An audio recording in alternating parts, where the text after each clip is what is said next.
Hey, I'm Teacher Autumn. I'm here in my classroom talking about strategies that I use within the classroom for my special ed preschool class.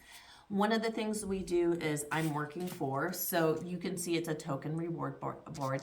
And me as the student, I'm working for bubbles this time. I personally like to have these type of items like bubbles and spinners and different things compared to food.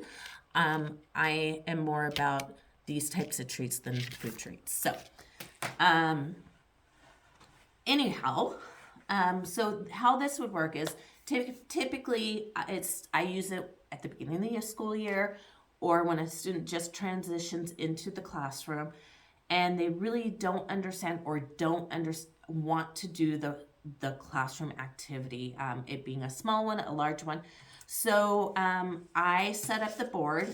And there's typically there's five of them rewards. 1, 2, 3, 4, 5. I leave one on so he could see that one's already completed.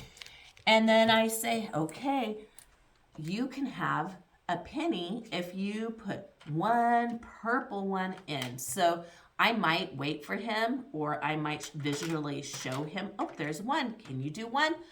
And then I wait him out. And if it doesn't work, I might help hand over hand. And let's just say he does hand over hand. And so I go, oh, you did it.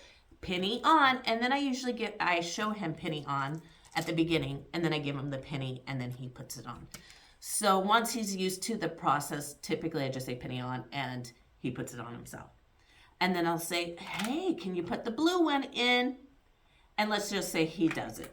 And I'll say penny on and he puts the penny on. Oh, how many do we have? 1, 2, 3. We have 3 more. 3. We need 2 more. Can you put the red one in? And so he puts the red one in. Oh, here, penny on. And so he puts the penny on. Oh, you have 1, 2, 3, 4. You need 1 more for your bubbles. And then I'll say, can you put the green one in? And he does it. And I'll say, oh, sorry. Penny on, and he puts penny on, and we count them 1, 2, 3, 4, 5. You get bubbles. You did it. And so then we do the bubbles. All right. Thanks for stopping by.